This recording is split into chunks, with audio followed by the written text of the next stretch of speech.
Boa noite, Parlamento Regional, seja bem-vindo. São convidados desta edição Roberto Silva, do PSD, Isabel Torres, do CDS, Carlos Pereira, do PS e Raquel Coelho, do PTP.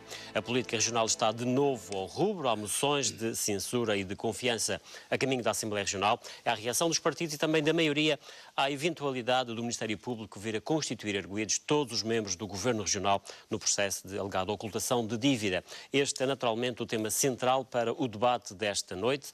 Nesta edição vamos ainda olhar também para o processo de privatização da ANA e o entendimento anunciado entre os governos da República e Regional sobre a questão da ANAM. Antes de avançarmos para o debate propriamente dito, como sempre nesta edição, vamos reservar o primeiro minuto a cada deputado para um tema livre. Doutora Isabel Torres, comece por si e pergunto precisamente qual é o tema que lhe elege para o início deste programa. Muito obrigada, Gília Rosa. Boa noite a todos.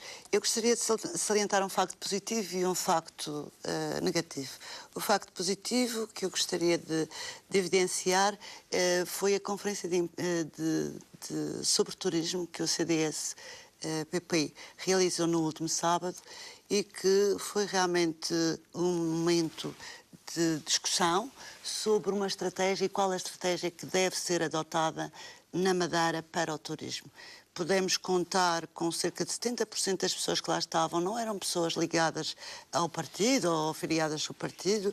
Vimos, portanto, pessoas ligadas à parte da hotelaria, à parte da restauração e também altos quadros da região e foi um momento que eu registro como um momento muito positivo de discussão e de debate sobre o turismo que, como todos sabemos, é um dos setores vitais na economia madeirense. O aspecto negativo é a situação em que se encontra a cidade do Funchal. Eu acho que a situação em que se encontra a cidade do Funchal, nomeadamente junto à Avenida do Mar, a que nós normalmente chamamos Avenida do Mar, é uma situação caótica. E eu tenho vindo a apreciar, porque é uma zona que eu me desloco com frequência, e ainda ontem que tínhamos milhares de turistas aí na Madeira, pude verificar a aflição daqueles turistas que não sabiam como haviam de chegar ao mercado, como haviam de chegar ao teleférico. Aquilo é uma grande confusão. E o que está instalado naquela zona é um verdadeiro estaleiro de obras.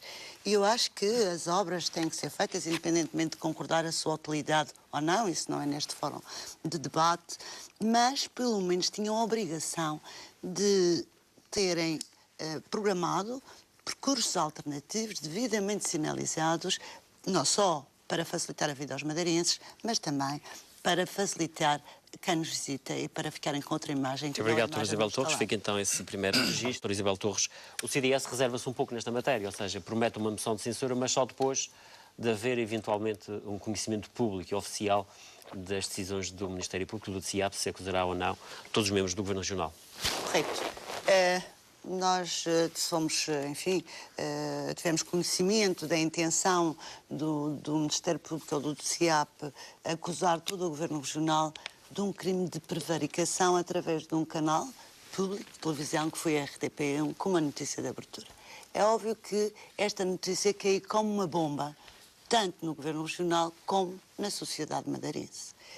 E embora o CDS considere e não pactue com as fugas de informação e com a quebra do sigilo, a verdade é que a notícia está cá fora e que é com ela e está a provocar uma série de reações, aliás, está a provocar uma série de reações e nós não podemos assobiar para o lado e dizer isto enquanto não for realmente confirmada a acusação, nós não falamos sobre isso. Eles não vieram trazer nada de novo. Mas entendemos que, sendo o CDS o primeiro partido da oposição, tem obrigatoriamente que ser um partido responsável. E entendemos que a situação é muito grave. O CDS foi o primeiro partido a reagir logo a seguir à notícia ter sido veiculada e o presidente do CDS limitou-se a dizer aquilo que já tinha dito quando as buscas se iniciaram aqui na região. Se o Governo Regional vier a ser considerado culpado, nós apresentaremos de imediato uma moção de censura ao Governo. E, portanto, nós continuamos com... Culpado, isto é, acusado. É acusado, portanto, considerado... Culpado não significa culpado. Culpado, pronto. Isso é o... Ou seja, um constituinte de arguidos... Culpado ele é, isso não há dúvidas. Considerados arguidos, não reúnem as condições para continuar a governar, porque nós não podemos correr o risco, nesta situação que está em cima da mesa, é ter pura e simplesmente um governo de arguidos. A Doutora, imagem não da se sente- não Madeira, sente que o a CDS imagem da Madeira é uma imagem muito má. Não se sente um bocadinho ultrapassado o CDS pelo facto Não. de PS e PTP terem Não, avançado de todo, de inclusivamente o próprio governo com uma moção de confiança? De todo, porque o facto do governo ter apresentado com uma moção de confiança não tira valor às moções de censura. Portanto, os senhores deputados, tanto do PS como do PTP, já explicaram quais eram os seus objetivos, mas a verdade é que já podiam, se estavam tão descontentes com a governação do PSD, já o podiam ter feito em situações anteriores apresentadas essas moções de censura. Mas eu referi a questão da suspeita. É óbvio uma questão que agora que veio agora dar uma sustentabilidade maior e uma dimensão diferente é precisamente esta suspeita. Mas vamos ver o que é que nós temos em cima da mesa. Temos a notícia veiculada pela RTP1, temos que o Ministério Público, neste caso o TCIAP, a Procuradora-Geral da República, não confirmou nem desmentiu, e ninguém do Governo foi acusado, nem como arguido, nem foi constituído. Fala-se que para breve, eventualmente. Fala-se para breve. E entendemos que o assunto tem uma gravidade tão grande que devemos ser serenos e cautelosos nesta matéria. Porque o que está aqui, reparem, falaram muito da ocultação da dívida. Mas o crime de prevaricação, e é bom que as pessoas percebam o que é o crime de prevaricação, é um crime normalmente ligado a responsáveis de cargos políticos e que no âmbito da sua ação agem contra o direito, contra a lei, para beneficiar ou prejudicar alguém. Este crime, que é o crime que o Governo Regional, em princípio, poderá haver-se... Estamos a falar da gestão de dinheiros públicos. A gestão de dinheiros públicos... Estamos a falar de 1.100, mas não só, estamos a falar de atos que foram praticados no âmbito do Conselho de Governo, que permitiram e autorizaram obras e empreitadas, que não era possível fazê-lo, porque era contra aquilo que está como base da contratação pública e da administração pública, não tinham cabimento prévio, nem tinham, digamos, verba para poder avançar. Mas o Governo alega que as contas desses anos foram todas vistoriadas pelo Tribunal de Contas e devidamente aprovadas pela lei. Mas também é importante salientar que os altos cargos de governantes aqui da região, quando esta polémica veio a público, foram os próprios a assumir que voluntariamente o tinham feito, porque era a forma de contornar o impedimento que constituía a Lei das Finanças Regionais, que impedia mais endividamento. E, portanto, foi a forma de contornarem a situação. Foi recorrendo a um expediente que é caracterizado por prevaricação,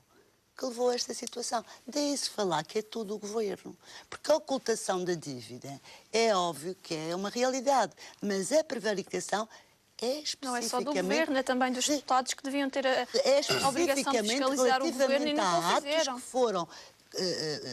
foram, digamos, validados no âmbito de reuniões de Conselho de Governo e que nunca o podiam ter sido, porque era contra a lei. Estavam, neste momento, a prevaricar. Portanto, se isso tudo se verificar, o CDS vai apresentar uma moção de censura.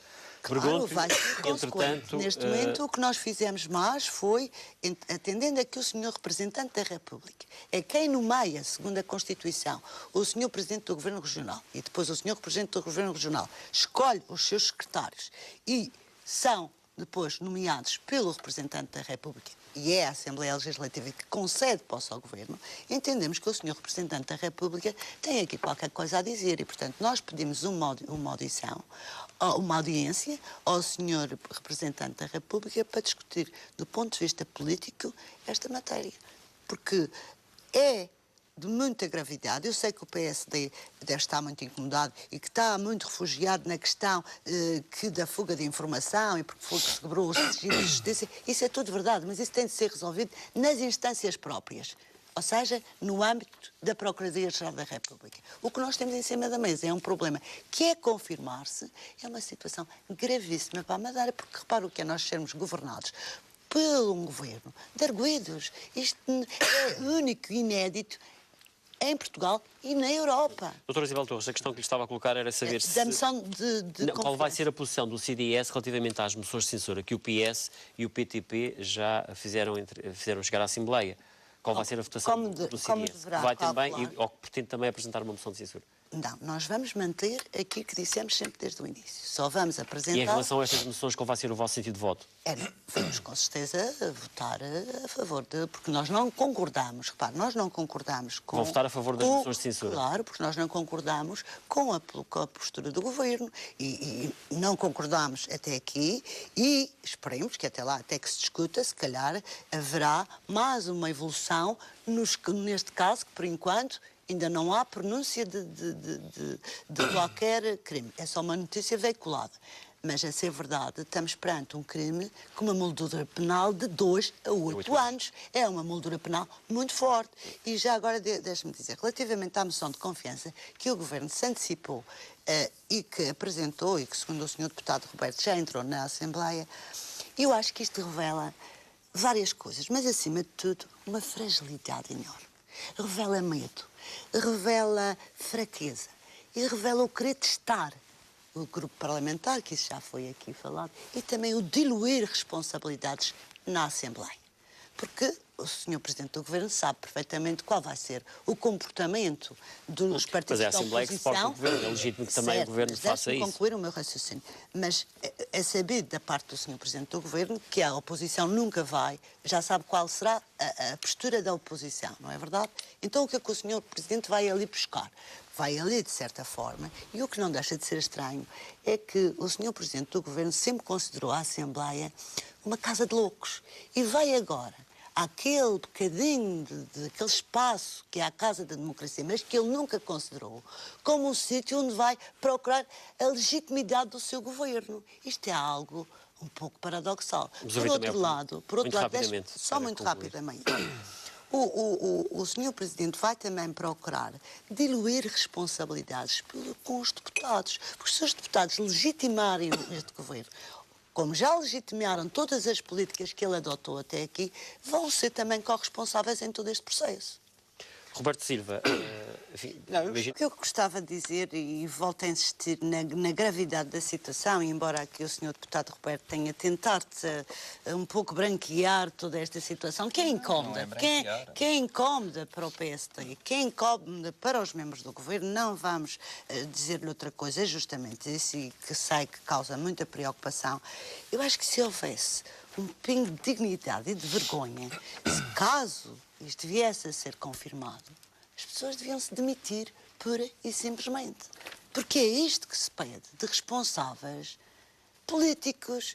Porque imagina o que é pairar sobre a Madeira o facto de nós sermos governados, eu repito, por um governo de suspeitos e de pessoas que não foram capazes de gerir em condições de acordo com o cumprimento da lei, continuar a gerir a coisa pública. Alguma coisa que não faz. E condenados, não é? As pessoas também têm direito à sua defesa, portanto. Claro, mas não para é uma coisa. De serem acusadas, já serão condenadas. Para uma coisa.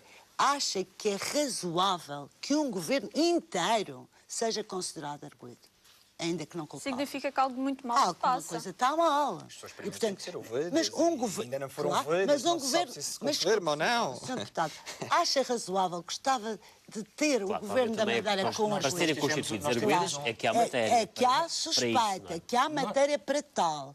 E, portanto, não é bona nada para a Madeira. Porque os madeirenses são pessoas sérias, os madeirenses são pessoas que honram os seus compromissos e, portanto, toda esta mancha que pode ficar a pairar sobre a Madeira não trará nada de bom, pelo contrário.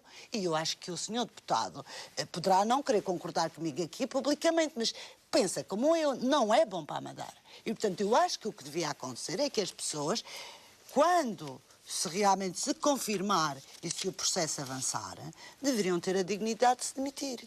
E aí teriam perfeitamente à vontade para se defenderem. E, portanto, estariam a ser e a prestar um bom serviço para a região. Eu gostava só... Agora, deixe-me só aqui dizer, porque o Sr. Deputado Carlos Pereira disse aqui relativamente ao Sr. Presidente da República. É óbvio que o Sr. Presidente da República é das pessoas que melhor sabe gerir silêncios em Portugal. Alguns até podem Aí ser... já está a falar a voz de quem foi mandatária na região. Sabe gerir, eu conheço bem e sabe gerir muito bem serviços. E é óbvio que nós sabemos que o Presidente da República tem aquilo que se chama a bomba atómica, que é a dissolução da Assembleia, ouvido os membros, ouvido o Conselho de Estado e ouvidos os partidos representados na Assembleia. Agora, acontece que esta matéria, e o Sr. Deputado achava que o Sr. Presidente da República já podia ter feito alguma coisa, neste momento não era oportuno que ele usasse a bomba atómica, mas porque ainda nem sequer as pessoas foram acusadas. Portanto, temos que ter também algum cuidado. É óbvio que nós queremos ter alguma palavra... Mas isso é a posição do CDS, nós não achamos isso. Nós achamos que este governo já não tem condições. Claro, mas há uma coisa que separa o PS do CDS, é que o CDS está à espera, nós já não esperamos. Nós achamos que a situação que temos hoje não altera o conteúdo das minhas palavras. Eu disse que este governo não tem condições para governar se vier a ser considerado... Claro. E o que eu estou a dizer... Uma coisa é, este governo, nós já não gostávamos da sua governação porque não concordávamos com as suas políticas. Mas acha que aí o Presidente da República deveria intervir e deveria demitir o governo? No caso de haver, enfim... Mas, se calhar, há outras formas que podem estar em cima da mesa, sem ser acudir ou recorrer àquela que é tal questão do considerada a tal bomba governo de atómica. emergência. Eventualmente. No caso do CDS, o partido já pediu a presença da secretária no Parlamento precisamente para explicar os contornos deste acordo. Já tem mais alguma informação relativamente não temos, a este possível entendimento, até porque o CDS também faz parte... É mais uma organização oculta. Estamos a aguardar. É que este é um processo de enorme importância para a Madeira. Estamos a falar que a empresa ANAM, que é detida 70% pela ANA, 10% pelo Governo da República e 20% pela região, a empresa está tecnicamente falida, tem uma dívida consolidada de 200 milhões de euros, tem um capital de 11 milhões de euros e, portanto, está completamente... portanto, tem uma situação... Então podemos estar aqui perante uma boa solução para resolver o problema desta empresa. O que é que nós achamos em relação a todo este processo? Podemos estar, não é? Este processo foi tratado com muito secretismo, com alguma opacidade. E quando se trata de negociações que envolvem as duas pistas da região autónoma da Madeira, que é Porto Santo e a Madeira, isto necessitava de termos alguma informação, de saber como é que estas negociações ocorreram. Porque há duas coisas que têm que ficar para além do aspecto financeiro, porque há 200 mil milhões para pagar e, portanto, a região tem que assumir a sua cota à parte. Como é que isso vai ser processado? Sabíamos desde o início que os dois aeroportos estavam no perímetro de privatização da ANA e queremos saber que ficaram salvaguardados essencialmente dois aspectos. A repavimentação das pistas do aeroporto da Madeira. Fala-se em investimentos de ordem de 15 milhões de euros que é necessário. São necessários cerca de 15 milhões de euros. Isso é urgente. Ainda 15 milhões de euros, que é urgente a do Porto Santo. A da Madeira, embora a senhora secretária tenha dito que não está nas melhores condições, mas sabemos que as verificações, porque o CDS tem acompanhado sobretudo esta matéria, que as verificações que têm sido feitas pelo INAC, que é a entidade responsável, consideram a pista segura. Portanto, não está aqui em causa neste momento a segurança, mas temos de ter a garantia que as pistas vão ter a sua repavimentação. A do aeroporto do Porto Santo necessita urgentemente, a da Madeira terá que ser ao longo deste ano. Sabemos que os projetos já estão concluídos, sobretudo a do Porto Santo, e a da Madeira, o projeto de repavimentação da pista da Madeira também estará em fase de conclusão. E há outro aspecto não menos importante, que são as taxas aeroportuárias que nós não sabemos. Mas essas há uma garantia, pelos vistos, de que iriam baixar. Mas nós não sabemos. Isso foi sempre falado, até pelo Ministro da Economia. Foi sempre falado, mas nós não sabemos. Nós, neste momento, o que sabemos é que as nossas taxas do aeroporto de Madeira são o dobro das praticadas nos Açores e nos aeroportos do continente. E o triplo de Canários. E o triplo de Canários. Portanto, nós só sabemos isto neste momento e queremos saber como é que isso vai passar. Porque tanto um aspecto como o outro estão intimamente relacionados, não só com a mobilidade dos madeirenses, mas também com a principal atividade. Mas ainda poderá ser benéfico para os madeirenses haver, de facto, uma redução das taxas aeroportuárias? Pode ser. Isso era ótimo. Era ótimo e era muito bom, portanto, isso era excelente, mas também é importante que fiquem salvaguardadas as condições de quem vai assumir o custo da reparação das duas pistas. Porque, repare, quando eu ouço o senhor Ministro das Finanças, Vítor Gaspar, dizer o entendimento entre o Governo Regional e o Governo da República foi completamente conseguido. Isto momentos depois do acordo ter sido celebrado entre a ANA e a Vinci, que foi a empresa francesa que comprou a ANA. Exatamente. E a senhora secretária do Turismo vir dizer não há acordo nenhum formalizado ainda, isto às 7 da noite. Ou seja, há aqui qualquer coisa que não está bem. E nós precisamos e temos o dever de exigir, enquanto maior partido da oposição, que a senhora secretária vá à Assembleia explicar todo esse processo e o ponto da situação das negociações. Porque há aqui algo que precisa de ser esclarecido.